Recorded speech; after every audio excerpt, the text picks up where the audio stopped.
Hello, everybody. It's Dave Neal, stand-up comic and host of Bachelor Nation News. In this video, we have Rachel from this past season of The Bachelor, Joey's season. She was a finalist, and we've got a new article she wrote, an essay on the Today Show website titled "Why I'm Not Holding Back About What Happened to Me After I Was on The Bachelor." We're going to get into this, and sadly, it's not necessarily a news story when it comes to non-white contestants on the show sharing their culture, getting some comments online, or a lot of comments online from people. Who are these people? I live in a kind and friendly world, but the internet will say differently. So either way, I'm going to share what she had to say right here in this article. I'm going to read the whole article for you guys. And also, first, let's go to what she said a few weeks ago on the Golden Happy Hour. She had a 2-minute clip about what it's been like sort of coming back from the show. And it feels to me as if she was naive to the sort of hate she was going to get. You know, she's a kind person. She goes on a show and she's like, wait, what? People are still acting this way? Have a listen. How are you doing? You know, it's a check-in for you. How are you doing post-show? What's going on? Yeah, I mean, things have definitely gotten better for me since I was getting that hate that I spoke about at the reunion. Things have definitely calmed down. The support and love has been just, I didn't expect all the support to finally, I guess, drown out all the hate. So it's been very nice. Which is a perfect statement. Yeah. We get so much love, but one negative or 10 negatives seem to weigh on us so much more than all the love.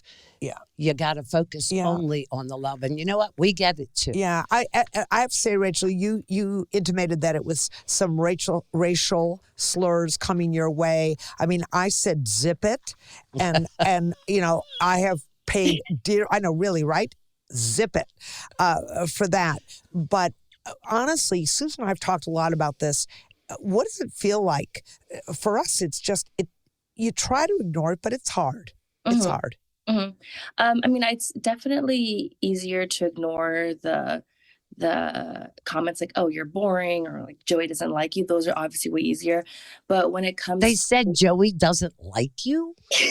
Are they Joey? I mean, I would watch a show with the Golden Happy Hour, just reading like people's rude comments and responding. They said he doesn't like you? You, Rachel? How do you people say these things?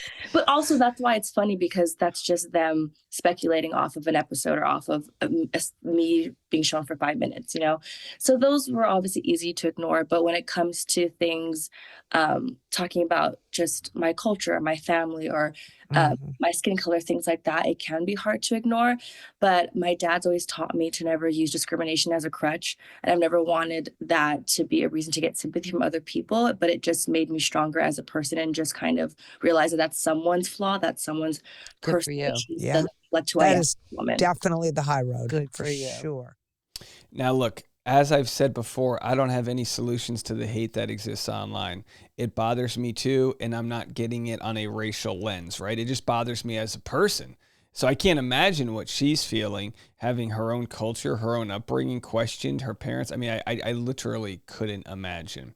With that said, there's got to be some sort of third-party app someone can develop that just eliminates getting comments from people you don't know. You know, that's the problem. Caitlin Bristow calls it shopping for pain, but imagine you can't even go on your Instagram and then all of a sudden you dump it in the comment section to see what your friends are saying, and then some random loser gets to comment with them. If this were real life, if this were a cocktail party, you would have your VIP area sectioned off and you wouldn't let strangers talk to you that way, and they wouldn't, because of course you'd be able to come back at them and be like, what did you just say? But the anonymity of the internet is really just, it's the light that attracts these troll moths, as it were. All right, let's get into it. I'm going to read the whole entire article. There will be words in here that I will not repeat just because YouTube doesn't play kindly with certain topics. So those words, if there's a topic about any violence or any assault, you will hear me say the initials for what that is. You can read it yourself. Why I'm not holding back about what happened to me after I was on The Bachelor. As an Asian woman, I'm expected to keep the hard stuff to myself, but that's why it's even more important I tell the truth. This story was published May 20th, 2024 by Rachel Nance. In trigger warning, this story mentions SV, if you or someone you know has been SA'd, call the National SA telephone hotline, 1-800-656-4673. When I was in high school, I was SA'd, and I didn't tell my family for years. I took myself to the doctor's office to make sure I was okay. A couple years later, it happened again at a party. In Asian culture, we're raised to not show too much emotion. We're taught to not say too much. I held on to that for a long time, and I knew going into college that I wanted a career that allowed me to help people. My dad is the one who encouraged me. He said, I think you'd be an amazing nurse. In nursing school, when I was doing clinicals, I ran into a lot of patients who were victims of R or SA, and they wouldn't talk to me. But when I told them I'd been through the same thing, I saw them relax and feel safe. Now I'm very outspoken when SA victims come into the hospitals where I work as a travel nurse. Please make sure they only have female nurses and female staff. Give them a private room. Give them space. Let them talk when they're ready. It's very emotional and it can be triggering, but they need support. I got to tell you, a couple weeks ago, we gave birth and the nurses were so amazing. And you really do realize that nurses are the lifeblood that flows through hospitals. I mean, the work that they do, and they do it so often with a smile, and in so many tough situations, they do it with such warmth and empathy that you realize that a nurse isn't just about being competent, but it's about being likable to an extent, because you are there as someone's trusted friend in the moment. And there, excuse me, and there's a photo of Rachel as a nurse right there. When I took a break from my job to go on The Bachelor, I hadn't really watched the show. Oh boy, that's where the trouble starts. Not her fault, just saying you signed up for a real toxic environment here. Not your fault.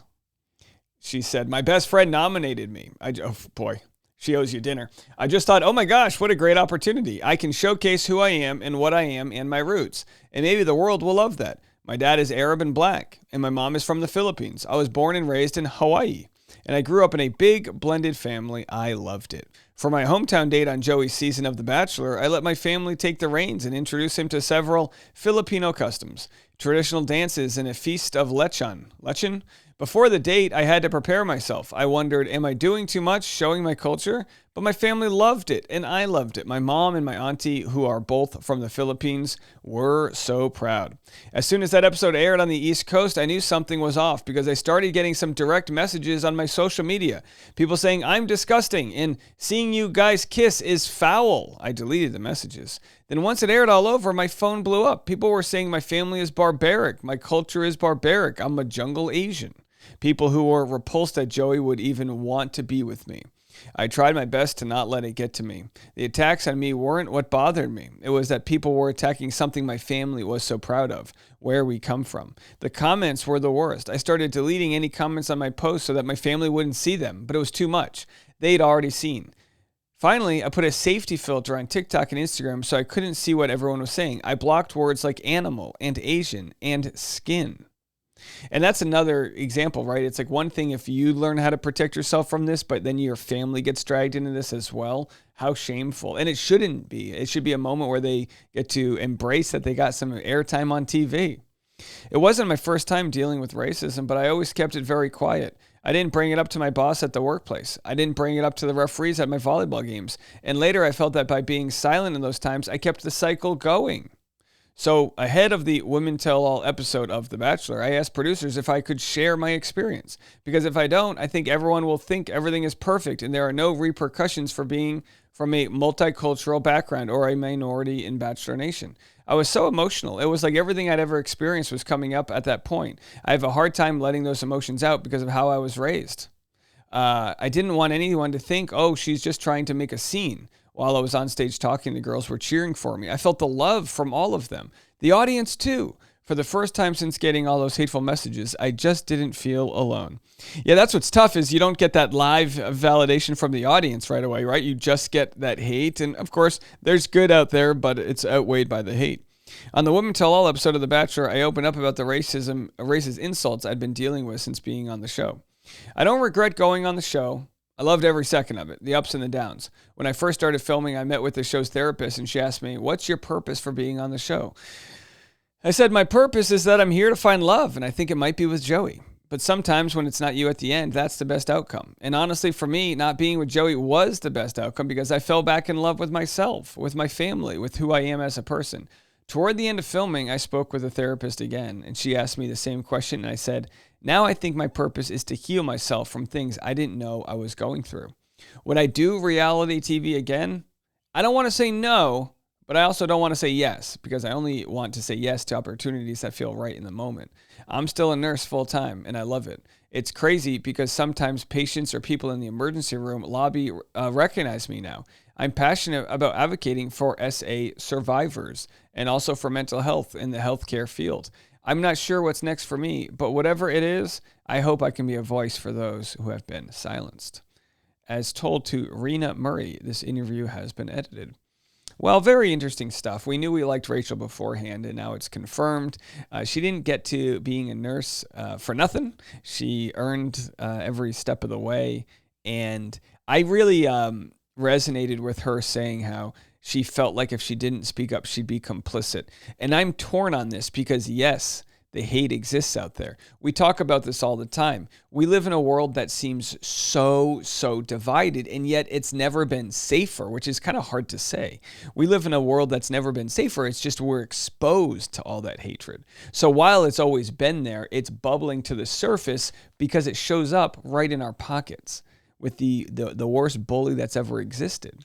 So I don't know if the solution is trying to reach these ignorant people, because for every ignorant person you reach, 15 more are bred, right? So I don't know if that's the solution, but I definitely think she's doing the right thing by sharing her story.